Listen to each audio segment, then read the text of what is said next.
Buenas noches, ¿qué tal? ¿Cómo están? ¿Se me escucha? José Pingo, Grupo Certero, sí escucha. Gracias. ¿Cómo están? ¿Qué tal? Mucho gusto. En primer lugar, presentarme. Mi nombre es Víctor Cárdenas, quien estará a cargo de las primeras clases. Soy especialista en temas de comunidades campesinas, eh, formado en la Universidad Nacional Mayor de San Marcos, en la Facultad de Derecho y Ciencia Política. También cuento con una especialización en temas de pueblos indígenas, comunidades campesinas y una maestría en gestión pública. Bueno, buenas noches con cada uno de ustedes. Mientras se van conectando, vamos a ir avanzando. El día de hoy es una clase introductoria, pero que va a ser sumamente importante porque nos permite definir algunos temas previos al inicio del diplomado, ¿no? Dentro de esos temas está la de definir una categoría bien importante y que por mucho tiempo no estuvo dentro del marco normativo nacional, ¿no? Dentro del ordenamiento jurídico nacional, muy poco se hablaba sobre esta categoría de pueblos indígenas. ¿Estamos? Entonces, la pregunta es, en el Perú, ¿quiénes son pueblos indígenas? ¿Son las comunidades campesinas pueblos indígenas u originarios? ¿Y por qué es necesario e importante que las comunidades campesinas sean identificadas o se autorreconozcan, se autoperciban como pueblos originarios o pueblos indígenas? Entonces, ahí tenemos dos planos. Por un lado, pueblos indígenas y por el otro lado, comunidades campesinas y nativas. Referente al tema de los pueblos indígenas, va a ser una categoría que tiene sus orígenes en el contexto del virreinato y que posteriormente se va a volver a utilizar este concepto, esta categoría de pueblo, de indígena, de pueblos indígenas, en el convenio 169 de la OIT sobre los derechos de los pueblos indígenas y tribales de 1989, y que va a ser ratificado, firmado y también va a entrar en vigencia en el Perú en 1995. Muy distinto a este concepto, categoría de comunidades campesinas y nativas, que fue introducido en el contexto del gobierno militar de las Fuerzas Armadas cuando hizo importantes avances en torno a la reforma agraria. Es ahí donde por primera vez en el ordenamiento jurídico peruano se crea estas dos categorías o estos dos conceptos de comunidades campesinas y nativas. Anterior a estos conceptos, existía una denominación para aquellos pueblos descendientes de los pueblos originarios que eran las comunidades indígenas y que fue reconocida en la Constitución de 1920 por primera vez a nivel del texto constitucional. Reconocen su personería jurídica, reconocen su derecho a la propiedad, ¿no? Como imprescriptible, inalienable e inembargable. Sin embargo, a partir del contexto de la reforma agraria, se va a cambiar el nombre por comunidades campesinas y nativas. La pregunta es, ¿estas dos categorías, pueblos indígenas y comunidades campesinas, son lo mismo? No, ¿no? Son dos categorías totalmente distintos. Sin embargo, los sujetos, ¿no?, a quienes van a ser titulares de este derecho serían las comunidades campesinas, también son pueblos originarios o pueblos indígenas, ¿no? Porque mantienen costumbres, tradiciones, en la mayoría de los casos, ¿no? Tanto las comunidades campesinas y nativas son pues descendientes de los pueblos originarios. Sin embargo, no todas las comunidades campesinas, ¿no?, son pueblos indígenas. Para ser reconocidos como pueblos indígenas es necesario e importante una serie de criterios que ha establecido el Ministerio de Cultura, ¿no? En específico, la ley de consulta previa para poder identificar o reconocer a los pueblos originarios. Eso es importante toda vez que una comunidad campesina como tal no es sujeto de derechos, en este caso, de derechos colectivos. Si un pueblo originario, un pueblo indígena, es sujeto de derechos colectivos.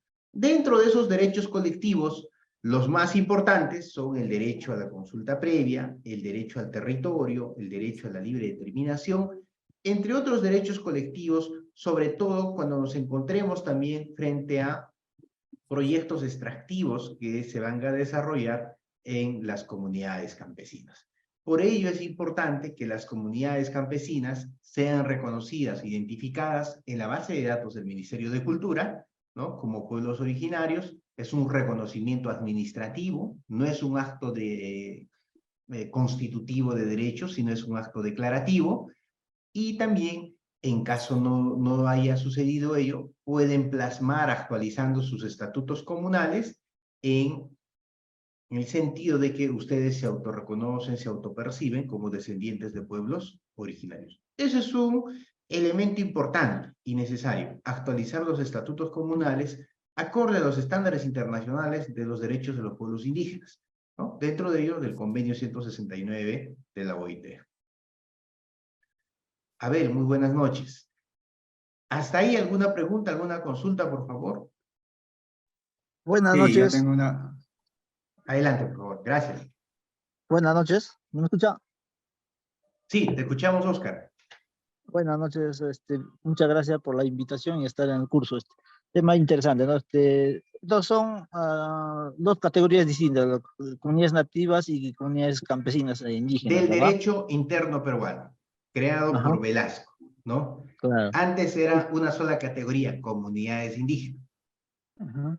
Mira, yo vivo acá en Ayacucho, entonces acá Ujú, tenemos muchas comunidades campesinas, de Huancavelica, Purímac, toda esa zona. exacto. Ujú, Entonces, en la zona de Huancavelica, en las partes altas, por ejemplo, en la provincia de Huaytará o el distrito de Pilipichá, que son comunidades indígenas, o sea, se consideran hasta ahora comunidades indígenas, así mandan en sus documentos. claro, se ¿Es válido autoperciben. en la Sí, actualidad esa definición? Porque sí, también por un lado se porque, consideran como comunidad campesina, ¿no? claro. Entonces, ahí hay que definir dos cosas. Antes de hablar de comunidades campesinas y nativas, recuerden que la legislación, la Constitución del 1920, hablaba de comunidades Indígenas. indígenas. Exacto. Ajá, Entonces, la pregunta es como, ¿no? Oscar, hoy día te llamas Oscar y pasa un tiempo, te cambian de nombre. De repente ya no eres ajá, Oscar, eres Pedro, pero sigue siendo la misma persona, ¿no? claro. Eso ha pasado con las comunidades campesinas, ¿no? Antes llamadas comunidades indígenas. Y antes de ser llamadas comunidades indígenas, en la República, en el proceso de la independencia liberal, eran Ajá, llamadas comunas de indios. Y antes, más atrás, si nos vamos un poquito más atrás, en el contexto de la invasión española, ¿no? En las reformas del virrey Toledo, si no me equivoco, era en 1572, eran llamados pueblos de reducciones de indios. Y si nos vamos un poquito más atrás, cuando llega el contexto de la expansión colonial o la invasión española a nuestro país, ¿no? Ahí vamos a encontrar que eran, pues, no eran reducciones de indios, sino que eran ayllus, ¿no? ahí Dios. Ujú. Exacto. Entonces, ya eso en la primera clase vamos a hacer una explicación más amplia, más profunda O sea, de ese en todo proceso, caso, porque es o sea, importante que entiendan. todo el proceso de desarrollo, el surgimiento de las comunidades Histórico, jurisprudencial históricamente y han venido constitucional. cambiando tras años, ¿verdad? Exacto, exacto. Ahora, eso es a nivel del derecho, a nivel de nuestra realidad peruana. ¿Estamos? Claro, Ahora, nos vamos al contexto internacional. ¿Por qué el convenio 169 regula el derecho de los pueblos indígenas? ¿Y a quién hace referencia cuando habla de pueblos indígenas? El convenio establece lo siguiente. El convenio lo que plasma, o sea, lo va a positivizar, lo va a poner en un convenio, ¿no? Los derechos de los pueblos originarios. ¿Por qué? Porque manifiesta en primer lugar que cuando se dio la independencia de muchos países, la situación jurídica, política, social y económica de estos pueblos se mantuvo. No varió en nada. Para ellos no hubo independencia. A las pruebas me remito. ¿Recuerdan ustedes el proceso de las haciendas? ¿No? Este tipo de propiedad que era un sistema semifeudal y que cada vez abarcaba y le quitaba tierras a las comunidades campesinas. ¿Eso qué significa? Que justamente no hubo un verdadero proceso de independencia en muchos países. Y el convenio lo que hace es reconocer derechos a los descendientes de los pueblos originarios en países independientes. ¿Y cómo identifico a esos descendientes a lo largo y ancho del mundo? Por una serie de elementos características. Primero, proceso histórico, político, social común. Hace un momento hemos hablado de la historia de las comunidades campesinas. Ese es un proceso histórico. Dos, ¿no? Discriminación, exclusión, ¿no? Tres, vulneración, mutilación de sus derechos. Cuatro, que esos pueblos o esos descendientes de los pueblos originarios mantienen, ¿qué cosa mantienen? Manifestaciones sociales, políticas, económicas, culturales, todas o parte de ellas. No necesariamente tienen que tener manifestaciones, todos los requisitos. Basta con uno. Entonces vamos a analizar las comunidades campesinas. ¿Qué manifestaciones, por ejemplo, tienen las comunidades campesinas? Cultural. El idioma quechua. Eso no es una manifestación cultural. Entonces, ahí tenemos una manifestación cultural. Entonces, el convenio 169 va a hablar, miren, de pueblos indígenas. Una cosa es pueblos y otra cosa es comunidad. En términos jurídicos y políticos son cosas totalmente distintas. Entonces, comunidad campesina, comunidad nativa o comunidades indígenas es una categoría jurídica del derecho interno peruano. Es decir, solo estuvo vigente y está vigente en nuestra legislación nacional. Es un concepto jurídico limitado, ¿no? Pero cuando hablamos de pueblos indígenas, hablamos de una categoría jurídica y política. ¿Por qué? Porque el concepto, el principio y la categoría de pueblos es un concepto y un principio del derecho internacional, que normalmente le asiste ¿a quién? A los estados. ¿Estamos? Entonces, el concepto de pueblos indígenas es un concepto más amplio, no solo de connotación jurídica, sino también política. Y en ese sentido, los derechos de los pueblos indígenas, desde el convenio 169, va a reconocer, por ejemplo, que los pueblos indígenas o aquellas comunidades campesinas que se autoperciben, se autorreconocen como descendientes de pueblos indígenas, tienen derecho no solo al terreno superficial, tienen derecho sobre los recursos naturales. ¿Y qué tipo de derecho tienen sobre los recursos naturales?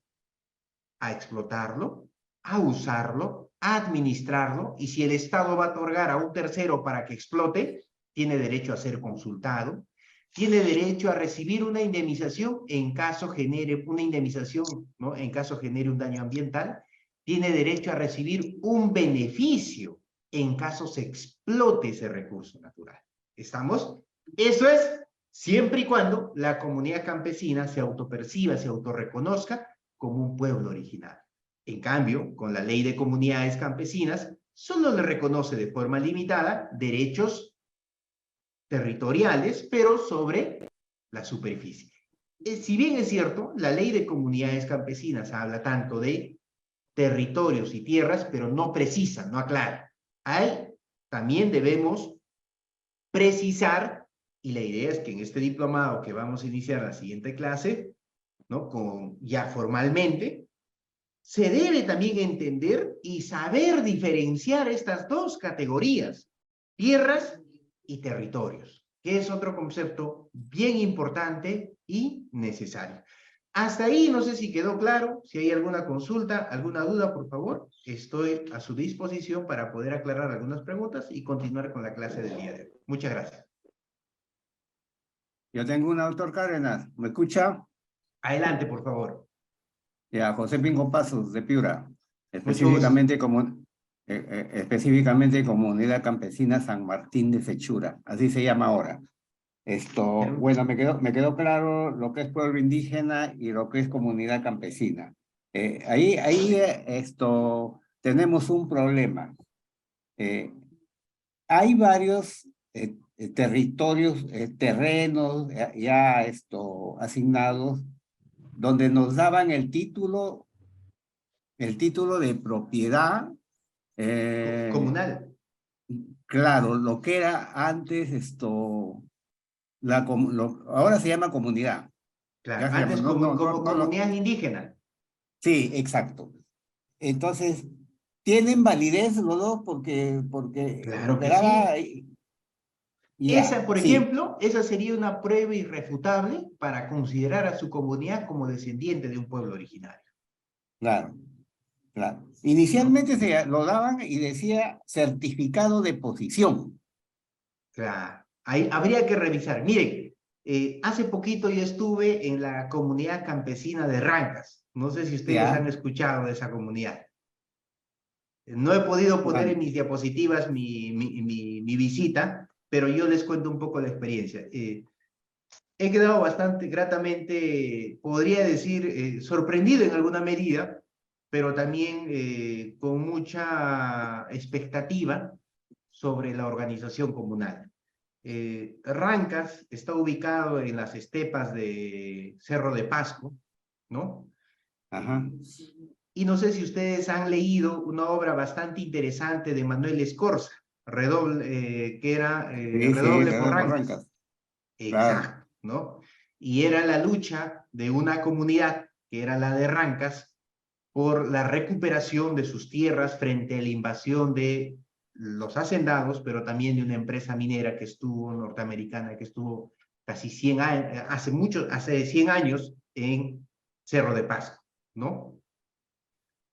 Hace poco hace una semana estuve por allá y pude ver cómo la empresa, la comunidad había logrado ¿no? una gestión bien interesante en cuanto a sus empresas comunales, en cuanto a la organización comunal, y dentro de ello me hicieron ver lo que usted justamente me comenta, ¿no? Dos libros que lo habían ellos conservado todavía, que no, ya no se nota mucho, pero que sabe de qué año es, habla creo que de 1500, 1600, en latín todavía, ¿no? Que le Sí, reconocen a la comunidad de Rancas, en este caso la corona española, un derecho. Por eso. Entonces vamos a explicar también en la siguiente clase cómo cuando llegan los españoles, cuando llega la invasión española, ¿no? La expansión colonial, introducen una categoría que hasta el día de hoy está en nuestra sociedad, ¿no? Y que es regulada, ¿no? A nivel constitucional, en el Código Civil, el derecho de propiedad privada, ¿no? Antes no perfecto. existía el derecho de propiedad privada. Entonces, ¿qué existía acá, no? ¿Cómo regulaban? ¿Cuál era? Ese es un tema bien interesante, que tiene una explicación jurídica, histórica, y cómo cuando llega la expansión colonial sobre los ayllus lo delimitan y le dan un título. ¿Para qué? Para supuestamente protegerlo, controlarlo y a cambio en ese espacio territorial trabajen estos ayllus y ¿no? tributen a la corona española. ¿Estamos? Pero dentro de ese ayllu, las formas, las costumbres, ¿no? La transmisión de las parcelas, es respetar. Y esa es la herencia que tenemos con las actuales comunidades campesinas, ¿no? Ahora la pregunta es, obviamente eso ha ido variando. ¿Por qué? Porque también a lo largo de la vida republicana ha existido una fuerte política asimilacionista por parte del Estado. ¿Qué significa una política asimilacionista? Recuerden ustedes que hasta los años 1920 surgieron las corrientes indigenistas, con Dora Mayer, Mariátegui, antes, un poquito más atrás, González Prada. Luego también en la literatura vamos a ver pues a Manuel Escorza, Ciro Alegría, José María Arguedas y otros tantos, ¿no? Que empiezan desde los espacios académicos a discutir el problema del indio, ¿no? Y creo que dentro de esa discusión, quien mejor plantea las cosas y es Mariátegui, ¿no? En el sentido de que el problema del indio era el problema de la tierra, ¿no?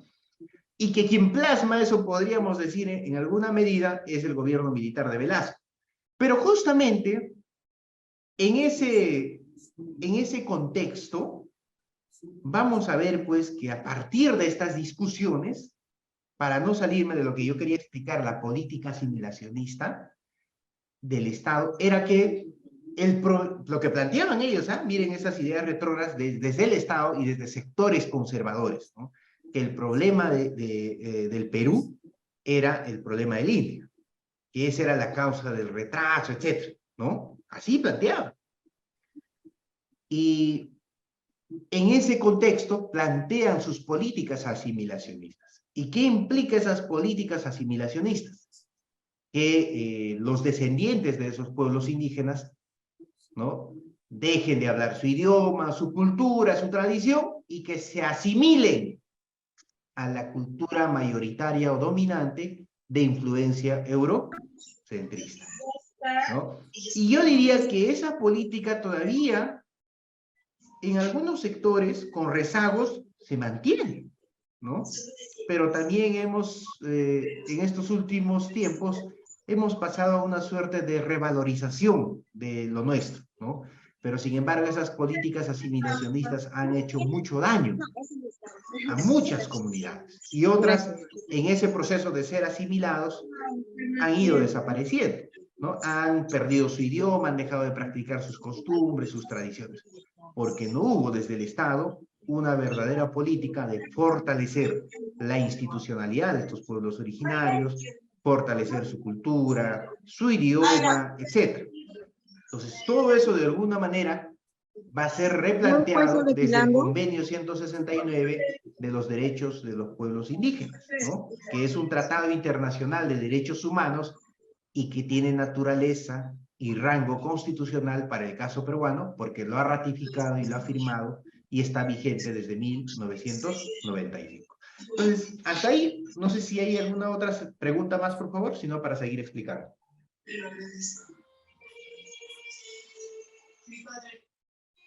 Doctor, buenas noches. Preguntas?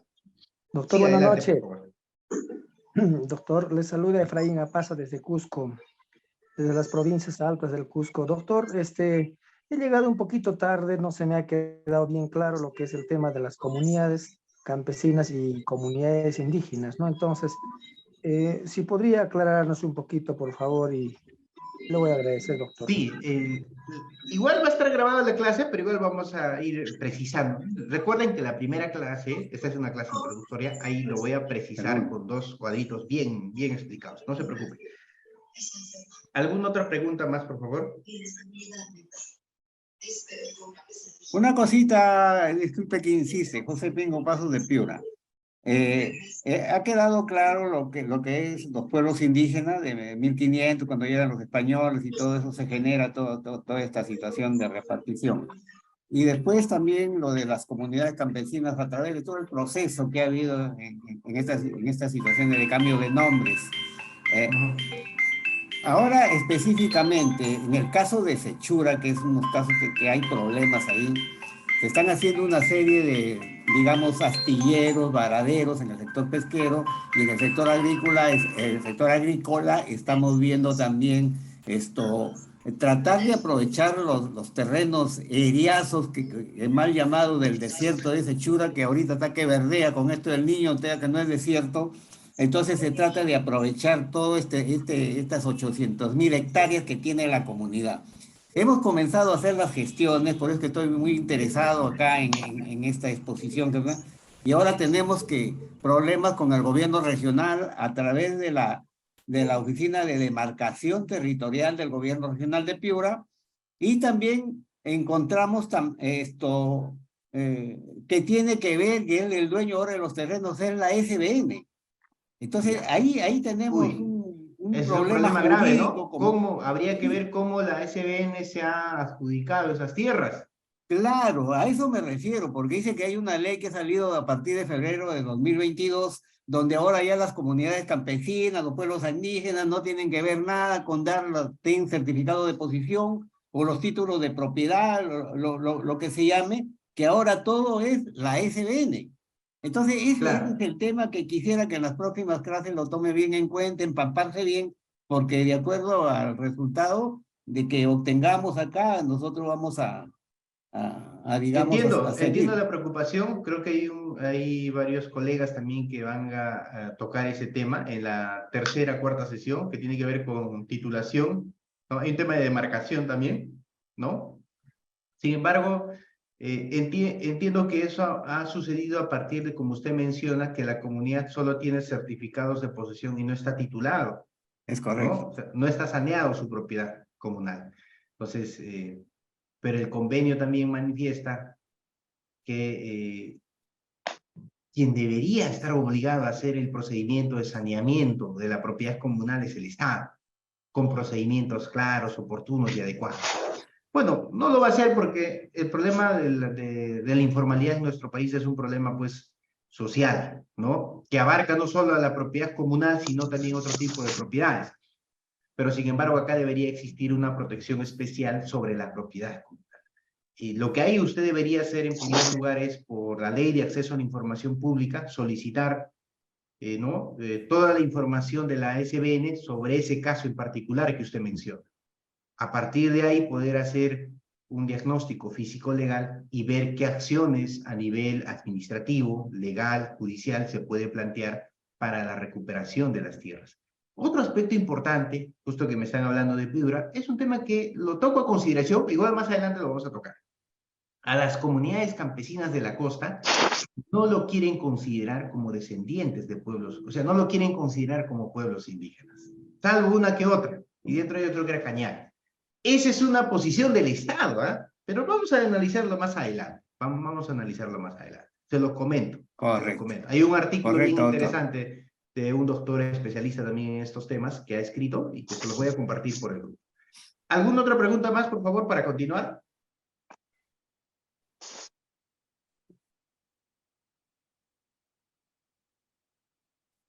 ¿No tenemos más preguntas? Ya, continuamos entonces. Vamos a continuar.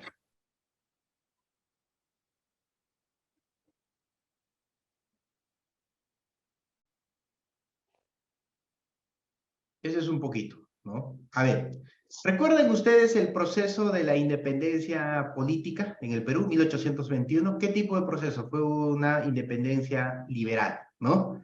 Donde se sustentaba en la protección de los derechos individuales, ¿no? Más no colectivos, que son derechos que van a ir reconociéndose más adelante en el convenio 169, ¿no? Entonces vamos a ver que el tema de los derechos humanos como universales, inalienables, indivisibles e interdependientes ha sido una construcción liberal. Y nuestra constitución política también tiene una construcción liberal que no consagra o no reconoce derechos colectivos, ¿no?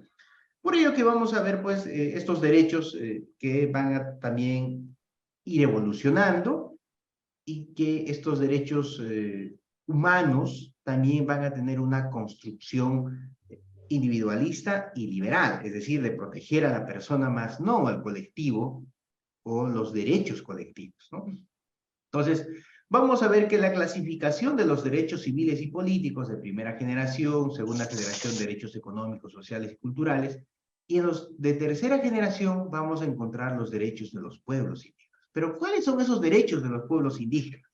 Y en el Perú los pueblos indígenas serían las comunidades campesinas y nativas, aunque hay sectores conservadores y también el Estado que no lo considera así, ¿no?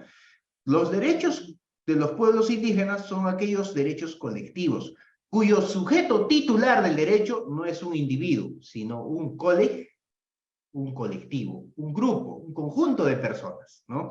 Esos derechos colectivos son derecho a la consulta, derecho a la participación, derecho a la información, derecho al territorio, derecho a beneficiarse, a administrar esos recursos, derecho a una salud intercultural, educación intercultural, entre otros derechos, derecho a la justicia intercultural, derecho a administrar justicia de acuerdo a sus usos y costumbres, ¿no? Esos son los derechos colectivos.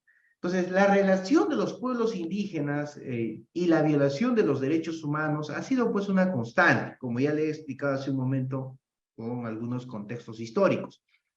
Pues vamos a ver también que hay una interdisciplinariedad como un principio metodológico para entender la dimensión de la vida de los pueblos indígenas. Por un lado está el derecho objetivo y el derecho consuetudinario de los pueblos indígenas u originarios, ¿no? Entonces, el derecho objetivo es aquella norma, regla social no escrita que nace de la repetición de actos de la naturaleza jurídica, otorgando un consentimiento tácito que les confiere fuerza de ley. Ejemplo, derecho indígena, ¿no? En cambio, ¿no? El derecho, en este caso, originario, consuetudinario, es un derecho que no se plasma en una norma, sino que parte de un conjunto de actos de repetición, de acuerdo a sus usos y costumbres, de acuerdo a sus tradiciones, ¿no? Norma escrita y codificada, obligatoria y coercitiva, que regula la conducta humana con 3 características: técnica, contenido teórico, filosófico y un contenido histórico. Esa es una norma, por ejemplo, ¿no? Que sería el derecho positivo, o el derecho objetivo. En cambio, el derecho consuetudinario es algo, pues, que nace de la repetición, ¿no? De actos de la naturaleza, ¿no? En las comunidades campesinas, por ejemplo. Entonces, aquí hay que diferenciar también la diferencia entre los derechos individuales y los derechos colectivos. Hace un momento mencioné ello, ¿no?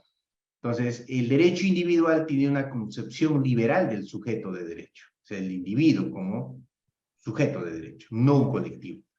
Derecho a la vida, derecho a la libertad personal, a la libertad de domicilio, pensamiento, etc. Son derechos liberales y son derechos justamente también cuyo sujeto titular va a ser un individuo, ¿no? Los derechos de carácter social o político, huelga, derecho ¿no? al sindicato, participación política, cuya puesta en práctica solo tiene sentido si se ejercita de forma colectiva. Sujetos titulares de los derechos colectivos son las minorías étnicas, ¿no? Comunidades campesinas, nativas, ¿no? Minorías religiosas o lingüísticas. Entonces, a nivel internacional vamos a encontrar una serie de instrumentos jurídicos que han ido reconociendo esos derechos también. Por ello, es importante conocer este proceso, que en la siguiente clase lo vamos a explicar con mayor profundidad, ¿no? Sobre el proceso histórico de las comunidades campesinas, ¿no? Desde 1821, donde San Martín declaró la incorporación de la población indígena a la nueva república, ¿no? Peruana, eliminando el tributo indígena y servicio forzoso, por ejemplo. Entonces ahí pretendieron, incluso San Martín, ¿no? Da estas primeras medidas. Luego Bolívar decretó la parcelación entre los varones. Incluso hay personas que todavía de esos años tienen títulos, ¿no? De esas parcelaciones que promovió Bolívar de la comuna de indios, entre todos los varones, ¿no? Entre sus miembros masculinos.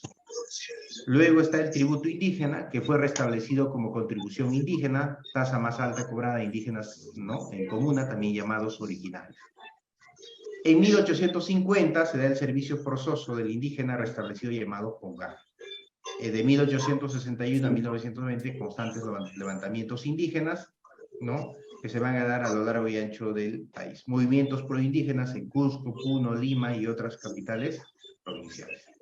También vamos a ver por acá, ¿no? En el centenario de la República, en 1820, la Constitución del Perú reconoció por primera vez en la vida republicana a las comunidades indígenas, con derecho, ¿no?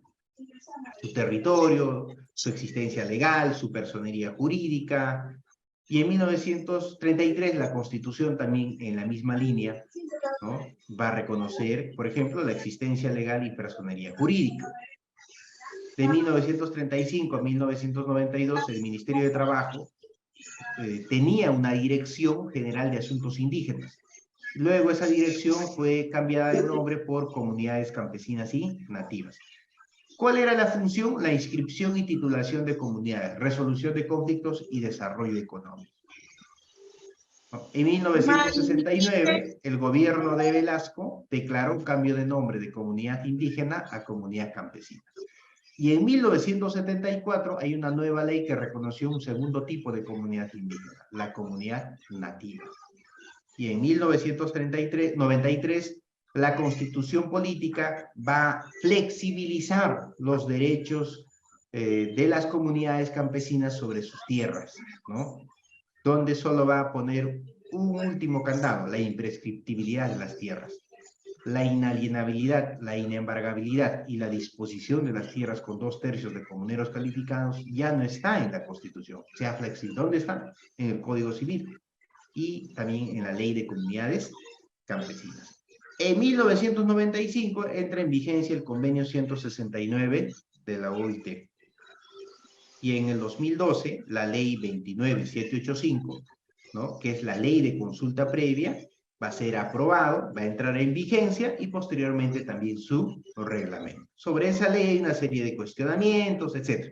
Entonces, nosotros que vamos a analizar la siguiente clase, el proceso histórico a nivel constitucional de las comunidades campesinas desde 1920 hasta el 93, por un lado, ¿no? Luego, también vamos a explicar toda la normativa internacional de las comunidades campesinas y también una parte de la ley de comunidades campesinas, y en la segunda clase sí entramos con mayor fuerza a ver el tema de la ley de comunidades campesinas, el reglamento, para que en la tercera sesión ustedes puedan ver todo lo que tiene que ver con el proceso de reconocimiento de la personería jurídica de la comunidad campesina y qué actos se van a inscribir, y luego van a ver ustedes el tema de la titulación de comunidades campesinas, para ver luego el tema de la demarcación, y posteriormente en las últimas clases veamos todo lo que tiene que ver con el convenio 169, cómo defender la propiedad frente a los proyectos mineros, cómo se debe negociar, qué derechos me asisten como posesionario, como comunidad, etc., ¿no? Entonces, es un tema bastante amplio, el tiempo es bastante corto, pero vamos a tratar de abordar, pues, los puntos más importantes, ¿no? ¿Estamos? ¿Quiénes son los pueblos indígenas en el Perú? Con la explicación que hemos dado, yo creo que bastante claro quiénes son los pueblos indígenas, ¿no? Los pueblos indígenas en el Perú son, pues, las comunidades campesinas y nativas. La mayoría caracterizan y son pueblos indígenas. Si es así, ¿por qué en el reglamento de la ley de consulta previa el Estado y el gobierno de ese entonces aprobó este reglamento con el siguiente título? Las comunidades campesinas y nativas pueden ser pueblos, pueden ser identificados como pueblos. Quizá, tal vez, ¿no? Eso es lo que dice el reglamento de la ley de consulta. No dice que son pueblos indígenas. Pero si hacemos un proceso histórico, ¿no?, y analizamos cuál ha sido la vida, el proceso histórico de las comunidades campesinas y nativas, está más claro y es evidente, es palmario, que las comunidades campesinas son descendientes de los pueblos originarios de los ayllus del Perú antiguo. Sin embargo, el Estado y el gobierno y un sector se niega a reconocer tal derecho y ponen esos supuestos, ¿no? Quizá, tal vez, pueden ser reconocidos. Y eso en efectos prácticos, ¿cómo nos afecta? ¿Cómo afecta a una comunidad campesina que no sea reconocida, que no esté en la base de datos, que más que reconocida, que no esté en la base de datos, que no esté reconocida administrativamente por el Ministerio de Cultura como un pueblo originario, como un pueblo? Porque si una comunidad campesina no está reconocida, identificada, caracterizada como un pueblo originario, no puede ejercer los derechos colectivos. Y dentro de esos derechos colectivos, lo más importante están los derechos sobre los recursos naturales que nos asisten. Entonces, al existir una omisión o no existir posibilidad de que el Ministerio de Cultura pueda hacer ese trabajo, lo que tienen que hacer muchas de las comunidades es actualizar sus estatutos comunales. Actualizando el estatuto comunal e incorporando, ¿no?, que las comunidades campesinas se autorreconocen, se autoperciben, ¿no?, esa comunidad como descendiente de un pueblo, y eso lo plasmas en tu estatuto comunal, de conformidad al convenio 169, etc. Entonces ahí estás haciendo uso y ejercicio de un derecho constitucional, que es la autonomía comunal. ¿Estamos? Porque seguramente hay muchas comunidades que todavía no están o no han sido identificadas en la base de datos del Ministerio de Cultura como pueblos originarios. Por ello, la necesidad de que nuestras comunidades campesinas y nativas sean identificadas como pueblos indígenas u originarios. ¿Estamos? ¿Alguna pregunta, alguna consulta hasta ahí, por favor?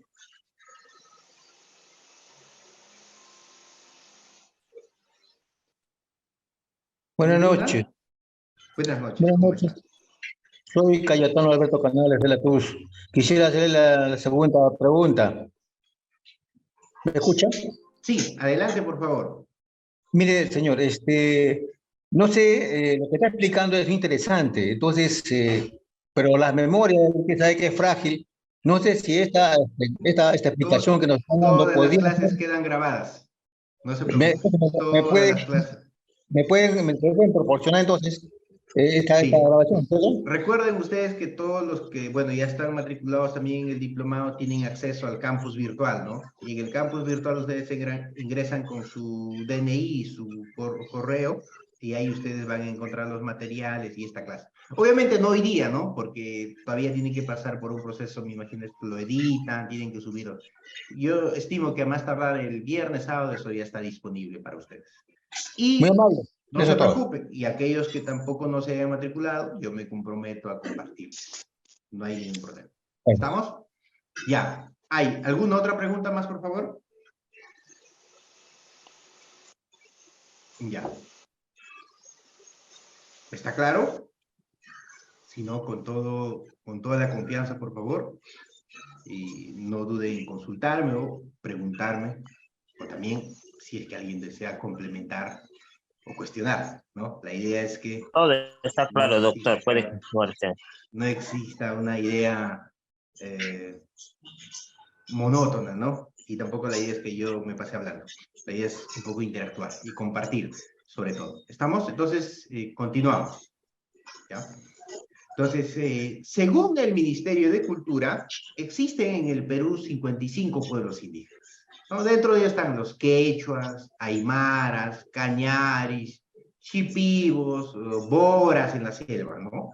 Entonces, dentro de esos 55 pueblos indígenas, el más importante, no el más importante, sino el que tiene mayor población, podríamos decir, son el pueblo indígena quechua, ¿no? Y dentro de los quechos están pues las comunidades campesinas, ¿no? También parte de los, ¿no? También otro pueblo indígena importante a nivel poblacional, ¿no? Son los aymaras, ¿no? Entonces, ¿qué más? En el Perú existen más de 10.000 comunidades campesinas y nativas. Y esas más de 10.000 comunidades campesinas y nativas, según el Instituto de Bien Común, que es una organización civil que ha trabajado estos temas, ocupan el 49% del territorio nacional. Cerca, entonces casi gran parte del territorio nacional está en manos de nuestras comunidades campesinas y nativas. Y justamente en ellas también están los recursos naturales, ¿no? De gran importancia, ¿no? Del total nacional, 128.521.620 hectáreas, ¿no? Área titulada de comunidades campesinas y nativas, solo el 28% de todo el territorio que ocupan las comunidades campesinas y nativas están tituladas, solo el 28%. Mire, ¿cuánto tiempo ha pasado, no? Área en posesión de comunidades campesinas y nativas, ¿no? 26.838.828 hectáreas. Aproximada el 20,9%. Entonces, esta información está en el Instituto del Bien Común. En el caso de la selva es mucho más interesante. El 47.3% de los 73 millones de hectáreas de bosques en el Perú se encuentran dentro de los territorios de comunidades nativas y ribereñas. Eso vamos a explicarlo en otra clase, ¿no? Lo que nos interesa el día de hoy es abordar el tema de comunidades campesinas. Miren, esto también es según el Instituto del Bien Común, ¿no? Que ustedes pueden visitar su página, es una institución que ha trabajado bastante estos temas, ¿no? Aproximadamente el 57% de todo el territorio de los Andes peruanos está ocupado por tierras y territorios de comunidades campesinas. ¿Estamos?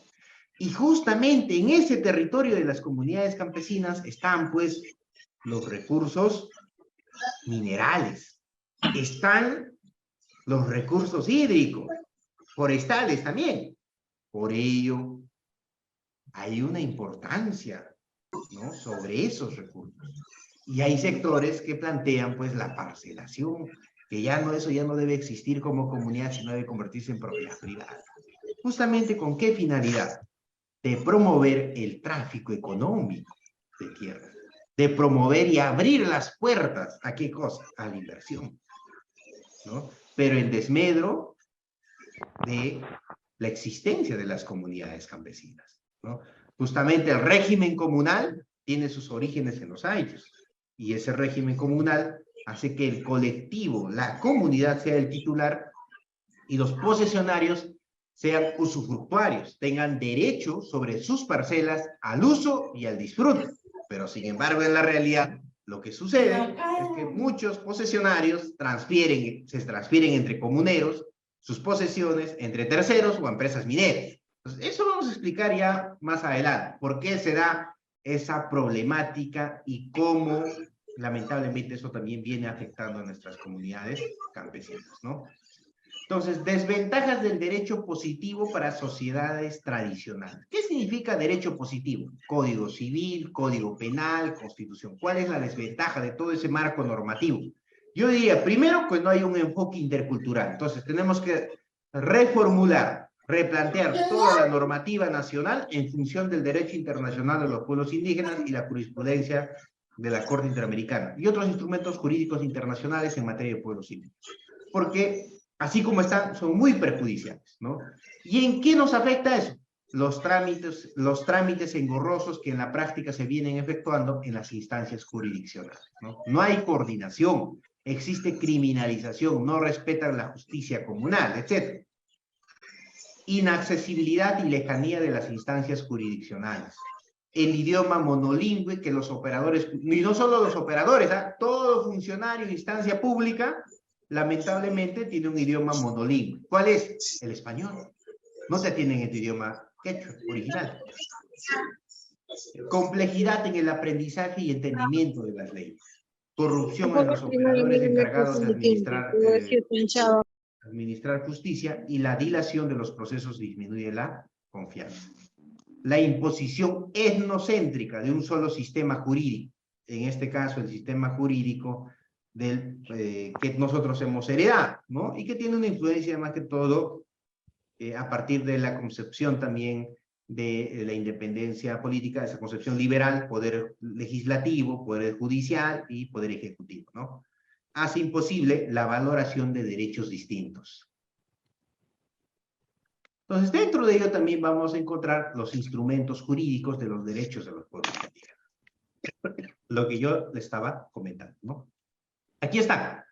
Entonces, la idea es que ustedes vayan revisando la Declaración Universal de los Derechos Humanos de 1948, la Declaración Americana, pero lo más importante aquí está, miren, antes del convenio 169 de 1989, estaba el convenio 107 de la OIT de 1957. Entonces, lo que hay que revisar, sobre todo para el diplomado, para el desarrollo, es el convenio 169 sobre pueblos indígenas y tribales, ¿no? También hay otros instrumentos acá, y también es importante revisar un poco esto, ¿no? Derechos consuetudinarios dentro del derecho positivo, horizontalidad de ambos derechos. Aquí está, ¿no? Eso es lo poquito que vamos a encontrar en la Constitución, en el Código Civil, en el Código Penal. Entonces, dentro de ello, lo que hay que revisar es el convenio 169 de la OIT, ¿no? También la Corte Interamericana, ¿no?, de Derechos Humanos se ha referido al derecho de propiedad comunal de los pueblos indígenas en sus sentencias. Es importante. Estas son las sentencias que también tienen que revisar. Son bastante extensas, pero yo recomendaría sobre todo esta de aquí. Esta de aquí es muy... ¿dónde está? Creo que aquí no está, pero yo se los voy a pasar. Esta de aquí yo recomendaría. Hay otro del estado de Nicaragua versus Aguas Tignis, pueblo indígena Aguas Tignis, que es muy importante también poder revisar eso, ¿no? Otro aspecto importante es acá. no hay información oficial desde el Estado, desde el gobierno, actualizada de las comunidades campesinas. Más de la mitad de comunidades campesinas no están en la base de datos oficial del Ministerio de Cultura. Bueno, ya ha aumentado un poquito más, ¿no? Pero esto es un poco la referencia, obviamente desde el directorio de comunidades campesinas de 2016 del CEPES, ¿no? El Centro de Estudios Peruanos de Estudios Sociales, ¿no? Miren, comunidades campesinas originarias, total 6.150, ribereñas 1.171, reconocidas y tituladas 5.206, ribereñas 50, reconocidas por titular 944, ribereñas 83. Por reconocer 0 y ribereñas 1.019. Entonces, total de comunidades campesinas originarias y ribereñas 7.267. Y en la selva, ¿no? También lo mismo. Total de comunidades nativas 2.434. Reconocida y titulada 1.656. Reconocido por titular 586. Por reconocer y titular 193. Entonces, es un problema bastante grave, ¿no? Entonces, ¿por qué es importante la titulación de las comunidades campesinas? Porque le brinda seguridad jurídica, ¿no? Para que no lo despojen de sus territorios. Entonces, lo que vamos a encontrar en muchos casos es superposición de derechos en tierras comunales. ¿Cuáles son esas superposiciones? Más del 20% del territorio nacional tiene concesiones mineras. Y hay comunidades que están completamente concesionadas. El 35% del territorio de comunidades campesinas tiene superposiciones de concesiones mineras, ¿no? Territorio y ahí está la concesión, ¿no? La gran mayoría sin consulta previa. El 18% de la Amazonía tiene concesiones de hidrocarburos, más de 16 millones de hectáreas. Más de 3.000 comunidades campesinas no están en la base de datos de pueblos indígenas del Ministerio de Cultura. Esa base de datos, yo les voy a pasar el día de hoy el link. La Oroya, 99% de los niños con niveles elevados de plomo. ¿Cuántos pasivos ambientales mineros hay en el país y cuánto nos cuesta al Estado? A nosotros, ¿ah? ¿Quién es responsable de la reducción de fertilidad de la tierra, la contaminación de fuentes hídricas y cuánto nos cuesta? Más de 8.000 millones de soles anuales cuestan los pasivos ambientales según el Banco Mundial. ¿Estamos? Y esto tiene que ver con puntos críticos sobre los derechos de los pueblos indígenas, ¿no? ¿Hasta ahí alguna pregunta, alguna consulta, por favor? ¿Me dan unos minutitos, por favor?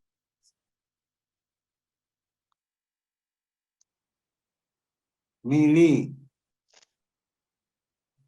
Berta, el teléfono para hacer el pedido.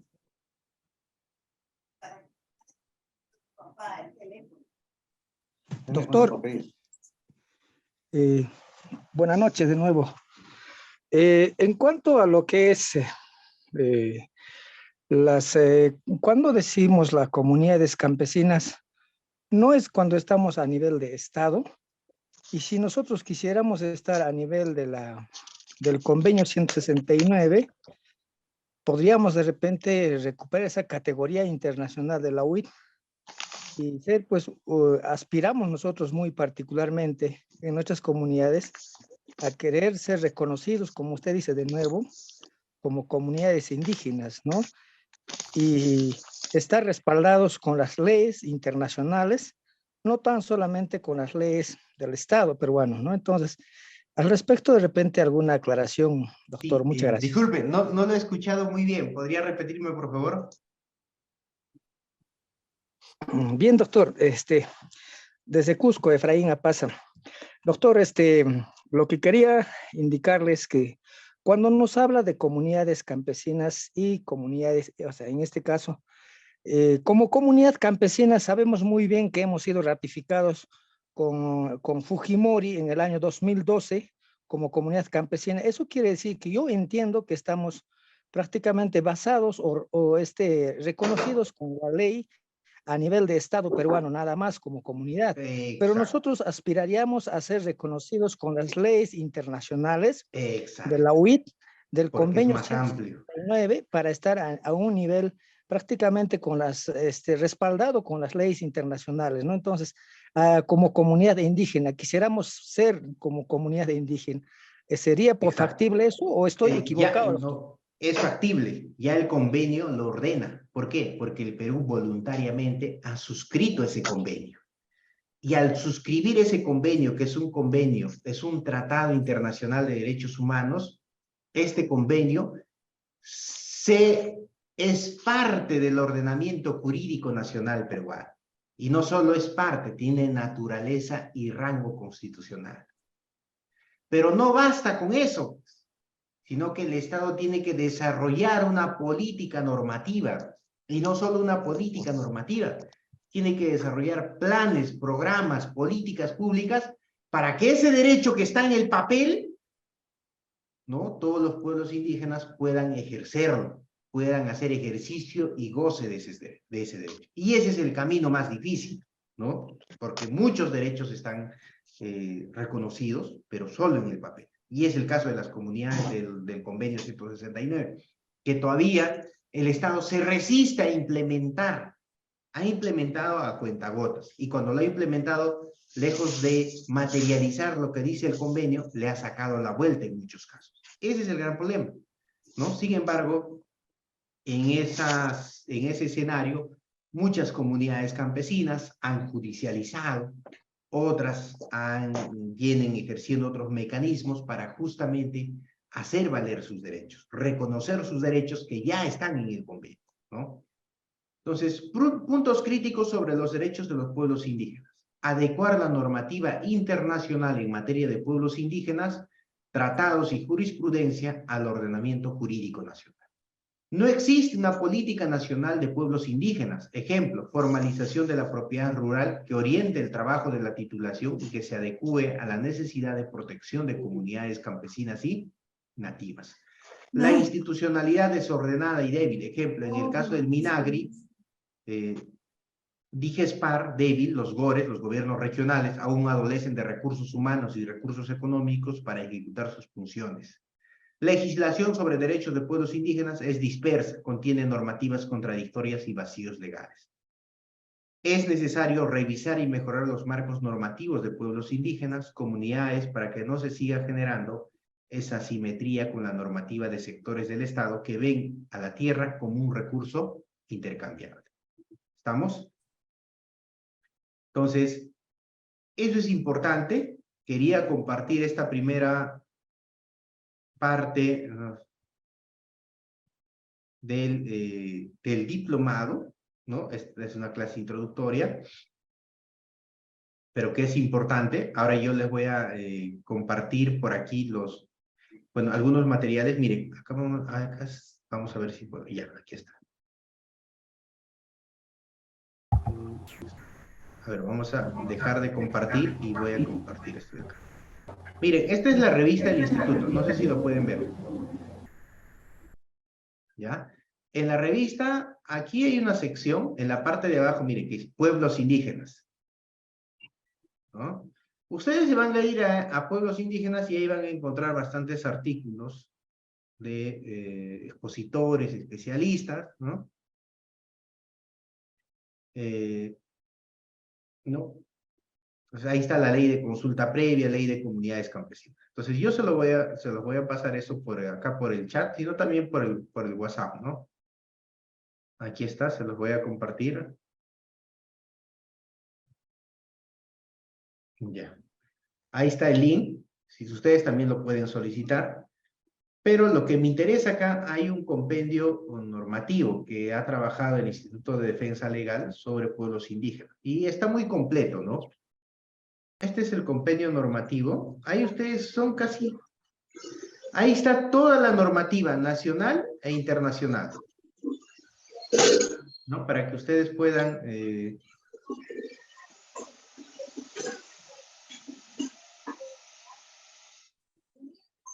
para que ustedes puedan ir revisando, ¿ya? Ahí se los he pasado. ¿Lo tienen? Bueno, quería compartir esta primera clase, estos primeros puntos importantes. Ya se los vamos a compartir los materiales y aquí están los compendios normativos para que ustedes puedan ir viendo. Acá también van a poder encontrar ustedes la ley de comunidades campesinas, el reglamento, la ley de deslinde y titulación, la 24.6 la 24657, la 26505, creo, la Ley de la Promoción de la Inversión Privada, la 26845 y otros marcos normativos importantes referidos a las comunidades campesinas, que ya en la siguiente clase también se los voy a compartir con mayor amplitud. Pero no quiero cargarlos, todos los materiales, etcétera, van a estar ya en su campus virtual, donde ya se ha enviado, seguramente ya estos días van a actualizarlo para que ustedes tengan a la mano ahí todos estos materiales. Bueno, agradecerles a cada uno de ustedes por esta primera clase y esperamos poder encontrarnos la siguiente para continuar con las clases del diplomado. Muchas gracias, buenas noches y nos estamos viendo próximamente. Hasta luego.